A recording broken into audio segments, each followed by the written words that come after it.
Bismillahirrahmanirrahim. Assalamualaikum warahmatullahi wabarakatuh.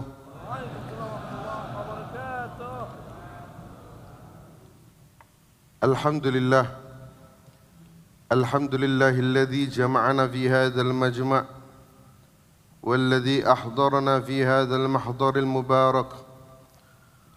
Allahumma salli ala sayyidina Muhammadin tibbil qulub wa dawaiha wa afiyatil abdan wa shifaiha wa nuril absar wa dhiyaiha wa qutil arwahi wa ghidhaiha wa ala alihi wa sahbihi wa sallim taslima. Amma ba'd.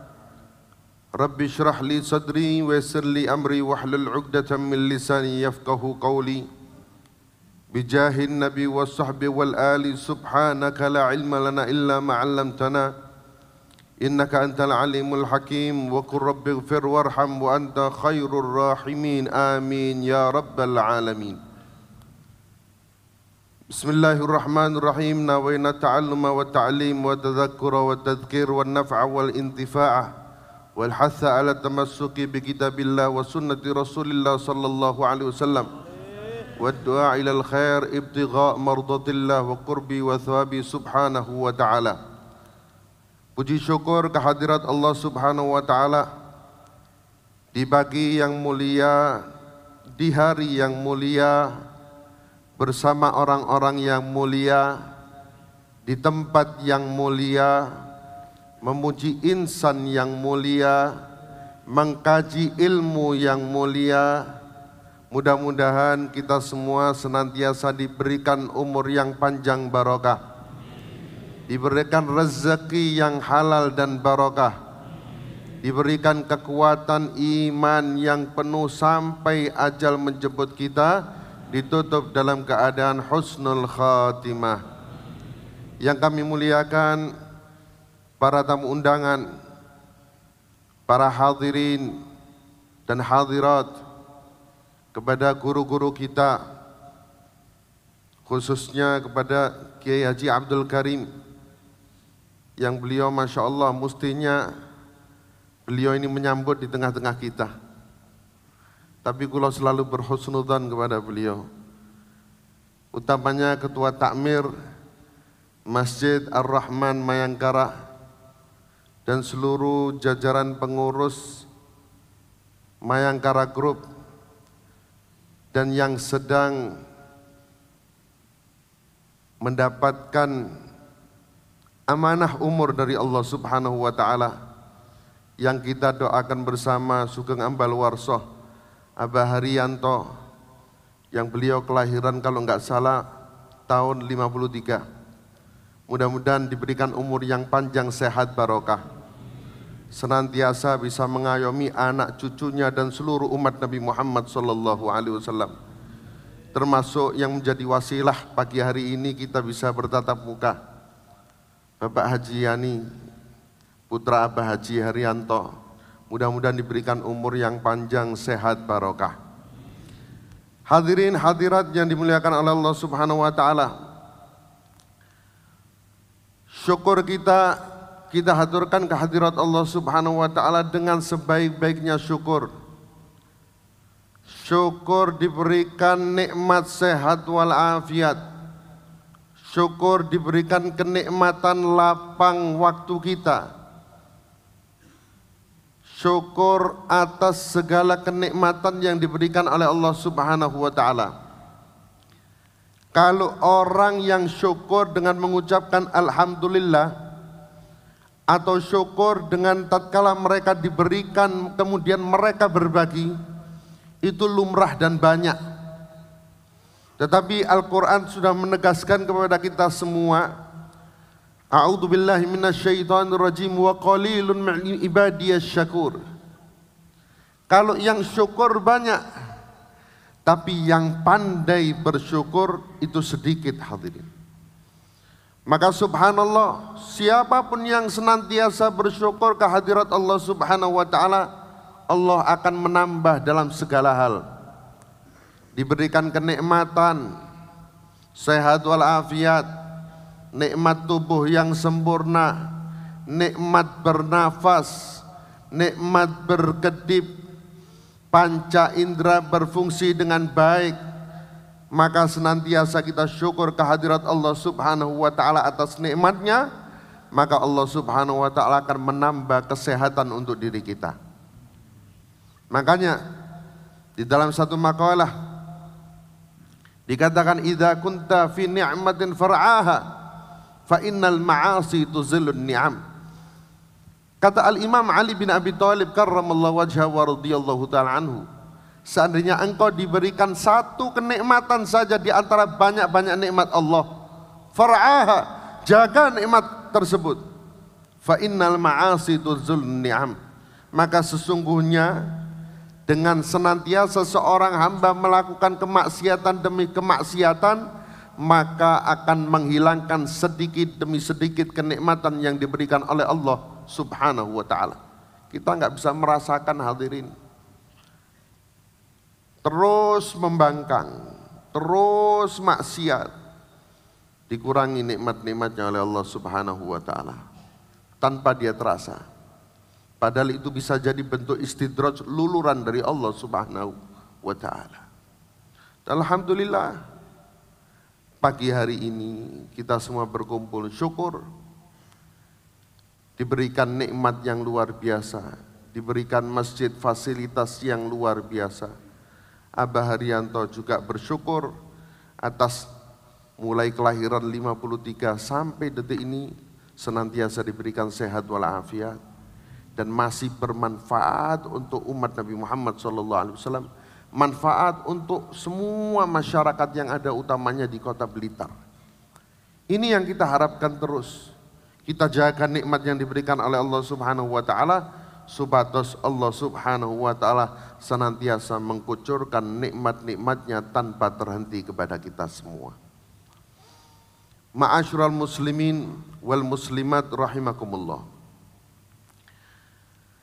Al-Imam Sayyidina Anas bin Malik radhiyallahu ta'ala anhu, khwaidim Rasulullah sallallahu alaihi wasallam, seorang sahabat yang diwakafkan oleh ibunya kepada Nabi Muhammad sallallahu alaihi wasallam.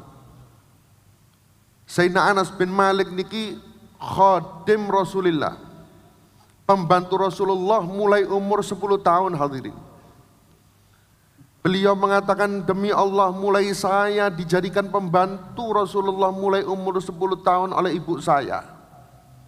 Rasulullah enggak pernah mengatakan menghardik saya. Rasulullah enggak pernah menegur saya dengan keras. Tidak pernah mengatakan, kenapa kau lakukan ini? Selalu yang saya lihat dari wajah Rasulullah adalah senyuman-senyuman kebijaksanaan untuk diri saya. Bahkan dikatakan Sayyidina Anas bin Malik pernah melihat bulan purnama yang sangat indah pada saat itu. Kemudian menoleh lagi kepada wajah suci Rasulullah. Menoleh lagi melihat bagaimana keindahan bulan. Noleh malih dumateng wajah Kanjeng Nabi Muhammad SAW. Kemudian ditanya oleh baginda Nabi Muhammad SAW, "Ma baluka ya Anas? Apa yang kau lakukan wahai Anas? Ahyanan qad nazarta ilal qamar lailatul badr." Sesaat kau melihat bulan purnama kemudian kau memandang wajahku wahai Anas. Demi Allah, fa wallahi ya Rasulullah, la wajhu Rasulillah sallallahu alaihi wasallam adwa'u wa ahsanu minal qamar. Demi Allah ya Rasulullah, wajah paduka wahai Rasulullah lebih indah, lebih sempurna daripada bulan purnama. Allahumma shalli ala Muhammad. Pantas seandainya kita merindui Rasulullah. Pantas seandainya kita mengidolakan Rasulullah. Pantas seandainya kita mengemis syafaat Rasulullah sallallahu alaihi wasallam. Anda tahu ma'asyiral hadirin, di dalam kitab Ad-Dibai disebutkan, wa atakal 'udu yabki وتذلل بين يديك حوضك صافي المبرد وردنا يوم النشور الله يا نبي. Salawat dan salam kami haturkan kehadirat Nabi Muhammad sallallahu alaihi wasallam dari kami yang di saat ini ya Allah. Habib salam alaika salawatullah alaika. Subhanallah. Kayu yang biasa disandari Kanjeng Nabi Muhammad sallallahu alaihi wasallam. Suatu saat Rasulullah sallallahu alaihi wasallam nalika khutbah, Rasulullah sallallahu alaihi wasallam mendengar tangisan yang enggak bisa diberikan jeda. Tangisan terus sampai Rasulullah sallallahu alaihi wasallam memberhentikan khutbahnya. Dilihat seluruh masjid, adakah di antara para jamaah yang menangis? Yang luar biasa tangisannya hadirin. Kemudian Rasulullah Shallallahu Alaihi Wasallam mencari sumber tangisan tersebut di mana. Ternyata adalah kayu kurma yang biasa disandari Nabi Muhammad Shallallahu Alaihi Wasallam. Maka Rasulullah datang mengambil hati kurma ini, kayu benda mati, dipeluk oleh Nabi Muhammad Shallallahu Alaihi Wasallam. Dibisiki oleh Rasulullah sallallahu alaihi wasallam. Dicup-cup oleh Kanjeng Nabi Muhammad sallallahu alaihi wasallam. Maka pada saat itu pohon kurma ini dibilang oleh Kanjeng Nabi Muhammad, "Kenapa engkau menangis? Napa kok mular?" Maka pohon kurma yang sudah mati ini tadi ngomong sama Nabi Muhammad, "Ya Rasulullah, dulu sebelum ada mimbar yang baru, engkau selalu bersandar di sisiku. Dulu sebelum ada mimbar yang baru, dudukmu selalu dekat denganku. Bahkan engkau ketiduran di sisiku ya Rasulullah. Tapi semenjak ada mimbar yang baru, kau lebih memilih mimbar yang baru ketimbang saya, pohon kurma yang sudah kering, yang sudah jelek ya Rasulullah. Saya memikirkan nasib saya ya Rasulullah. Seandainya di dunia saja engkau sudah berpisah dengan saya. Seandainya Allah subhanahu wa ta'ala mentakdirkan dirimu dan engkau pasti yang pertama kali membuka surga. Kau pasti ditempatkan oleh Allah subhanahu wa ta'ala di tempat surga yang paling tinggi ya Rasulullah. Bagaimana dengan nasibku ya Rasulullah?" Maka Rasulullah Shallallahu Alaihi Wasallam mengambil bagaimana caranya supaya tidak ada tangisan pada saat itu. Dibisiki oleh Kanjeng Nabi Muhammad Shallallahu Alaihi Wasallam, "Apakah kau mau sekarang kau berhenti dari tangisanmu, tapi tunasmu akan saya tanam di surganya Allah Subhanahu Wa Taala besar bersama saya." Maka subhanallah, berhenti tangisan itu. Tidak ada tangisan lagi di Masjid Nabawi. Ini kayu, pohon, nggak punya akal, nggak punya hati. Nggak pantas seandainya umat Islam nggak punya rasa rindu yang kalah dengan kayu ini tadi.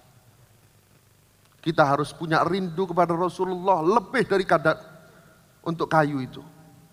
Kita harus punya kecintaan kepada Nabi Muhammad lebih dari kayu kurma tersebut. Kalau perlu kita tangisan untuk baginda Nabi Muhammad SAW. Anas bin Malik radhiyallahu taala anhu meriwayatkan lebih 5.000 hadis dari baginda Nabi Muhammad SAW. Tapi Sayyidina Anas bin Malik beliau mengatakan, "Demi Allah, dari sekian ribu hadis yang aku dengarkan langsung dari Rasulullah, tidak ada yang membuat hatiku gembira melebihi daripada hadis Nabi Muhammad SAW. Al-mar'u ma'a man ahab. Seseorang pasti dikumpulkan dengan orang yang dicintai. Aku cinta kepada Rasulullah SAW dan berharap dikumpulkan dengan baginda Nabi Muhammad SAW. Mudah-mudahan kita semua dikumpulkan baginda Nabi Muhammad SAW. Enggak mau kalah dengan pohon kurma tersebut. Enggak enak hadirin. Kita semua ini berharap semuanya masuk surganya Allah Subhanahu wa taala. Sarang-sarang Kanjeng Nabi Muhammad SAW. Surga yang penuh dengan kenikmatan pun enggak membuat rindu para pecinta Rasulullah. Orang kalau sudah cinta Nabi Muhammad semuanya nomor 2. Semuanya nomor 3, semuanya nomor sekian, yang utamanya Nabi Muhammad. Al-Habib Ali bin Muhammad Al-Habsyi, sahibul maulid, Simtud Duror. Beliau mengatakan, fi jannatin ma syaqani min wasfiha illa likaunil hibbi fiha khayyama. Surga yang penuh dengan kenikmatan yang diciptakan oleh Allah Subhanahu wa taala. Mala ainun ra'at wala udhunun sami'at wala khatara ala qalbi bashar. Tidak pernah terlintas oleh hati siapapun, tidak pernah terlihat oleh mata siapapun, tidak pernah terdengar oleh telinga siapapun. Surga Allah sangat sempurna hadirin. Yang kita temui duniawi yang ada di dunia itu, tidak ada setetes daripada lautan kenikmatan yang ada di surga hadirin. Kata Al-Habib Ali, fi jannatin masyaqani min wasfiha. Dengan banyaknya sifat kenikmatan surga, sedikit pun gak membuat diriku untuk menggapainya, untuk cinta, untuk sampai kepadanya. Gak membuatku rindu untuk menggapainya. Illa likaunil hibbi fiha khayyama. Kecuali sang kekasih yaitu baginda Nabi Muhammad SAW ada di dalamnya, baru aku ingin masuk kepadanya. Itu cintanya para sholihin. Idza alimal usyaqu da'i faqul lahum fa inna liqa ahbabi qalbi dawahu. Nalika diparingi sakit para hadirin, para pecinta bukan obat yang mereka cari, bukan dokter yang mereka cari. Kata mereka para perindu Nabi Muhammad SAW, idza alimal usyaq, seandainya para perindu Nabi Muhammad SAW mengetahui rasa sakit yang aku derita pada saat ini, pertemuan dengan Nabi Muhammad SAW merupakan obat penawar untuk segala penyakitku. Sembuh hadirin. Kalau sudah Rasulullah SAW yang bertindak, selesai semua hadirin. Subhanallah, Abu Qatadah, seorang sahabat Nabi Muhammad, termasuk pemanah Nabi Muhammad. Kurang apa hadirin? Di dalam suatu peperangan, Abu Qatadah datang kepada Nabi Muhammad SAW. Panah itu menancap di mata Abu Qatadah. Sampai-sampai bola mata keluar dari kelopaknya. Sakit yang luar biasa para hadirin. Dibawa di tangannya Abu Qatadah, ya Rasulullah, mata saya kena panah ya Rasulullah. Mata saya kena panah ya Rasulullah. Maka diambil oleh Nabi Muhammad SAW. Bismillahirrahmanirrahim, dikembalikan lagi. Itu mukjizat Nabi Muhammad. Cuma sekedar mata. Bagaimana dengan kita hadirin? Seandainya di dalam hati kita ada baginda Nabi Muhammad SAW. Apapun yang kita derita, apapun yang kita rasakan, Rasulullah selalu perhatian kepada kita semua. Terus ucapkan salawat dan salam kehadirat Nabi Muhammad SAW. Maka salawat-salawat itu akan memberikan sinyal kepada baginda Nabi Muhammad SAW. Akrabukum minni manzilan yawmal qiyamah aktsarukum aliyya salatan. Paling dekatnya di antara kalian wahai umatku, kata Nabi Muhammad, nanti di hari kiamat adalah di antara kita semua yang paling banyak membaca sholawat kepada Nabi Muhammad sallallahu alaihi wasallam. Sholawat niku mboten enten dosise, Pak. Mboten wonten dosisnya. Lek wiritan-wiritan sing lintune wonten dosise. Napa malih niatane mboten tepak. Wonten tiang kepingin maca Hizbul Nasor Abi Hasan Asyadili wa qala Musa. Wonten tiang sing kepingin maca Ratibul Atos. Wonten tiang sing kepingin maca Hizbul Bahar. Wonten tiang sing kepingin maos Jalut. Waduh wirid sing gede-gede tok niku. Wah niatan, tapi niatannya nggak tepak, nggak tembus para hadirin. Apalagi cuma sekedar dinikmati supaya bisa dilihat oleh orang lain, nggak tembus. Kadang-kadang kata-kata tiang niku para hadirin.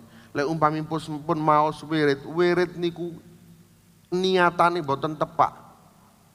Kadang-kadang sering kita jumpai mereka santri-santri yang cuma sekedar mengamalkan wirid-wiridan subhanallah.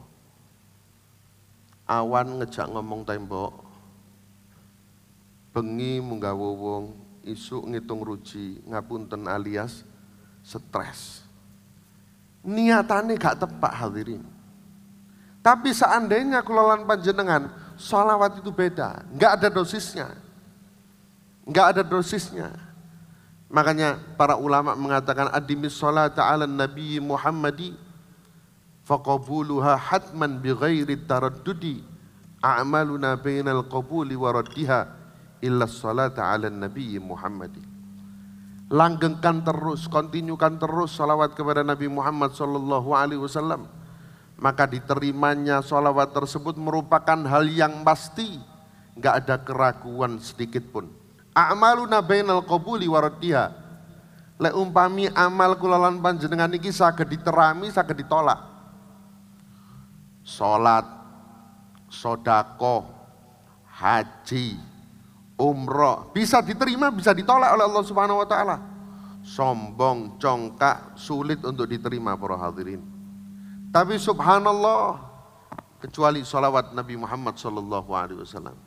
Apapun sighotnya sholawat yang kita haturkan kepada Nabi Muhammad, ngapunten, bahkan dalam keadaan junub sekalipun, enggak memegang kesucian sama sekalipun, kita sholawat kepada Nabi Muhammad, tetap diterima oleh Allah Subhanahu wa taala. Tapi afdolnya sholawat adalah dalam keadaan berwudu, hubban wa syauqan, dalam keadaan rindu dan cinta kepada baginda Nabi Muhammad sallallahu alaihi wasallam.